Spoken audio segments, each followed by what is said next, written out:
আসসালামু আলাইকুম। Teach BD চ্যানেলের পক্ষ থেকে স্বাগতম। প্রিয় শিক্ষার্থী বন্ধুরা, আজকে তোমাদের এইচএসসি পরীক্ষা 2026-এর তথ্য ও যোগাযোগ প্রযুক্তিপত্র পরীক্ষা অনুষ্ঠিত হয়ে গেল। কার কেমন পরীক্ষা হয়েছে অবশ্যই কমেন্ট বক্সে কমেন্ট করে জানিয়ে দিবে।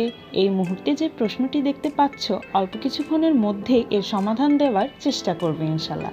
ভিডিওটি ডেসক্রিপশন বক্সে লিংক দেওয়া আছে, সেই লিংকে প্রবেশ করলে সকল বোর্ডের প্রশ্নের সমাধান এখানে পেয়ে যাবে। ভিডিওটি যদি তোমাদের কাছে একটুও ভালো লেগে থাকে তাহলে অবশ্যই ভিডিওটিতে একটি লাইক দিয়ে ইউটিউব চ্যানেলটিকে সাবস্ক্রাইব করে রাখবে। তাহলে আমরা যখনই শিক্ষামূলক কোনো ভিডিও আপলোড করব সাথে সাথে নোটিফিকেশন পেয়ে যাবে ইনশাল্লাহ। ধন্যবাদ সবাইকে। সকলেই ভালো থেকো। পরবর্তী ভিডিওতে দেখা হবে ইনশাল্লাহ। আল্লাহ হাফেজ।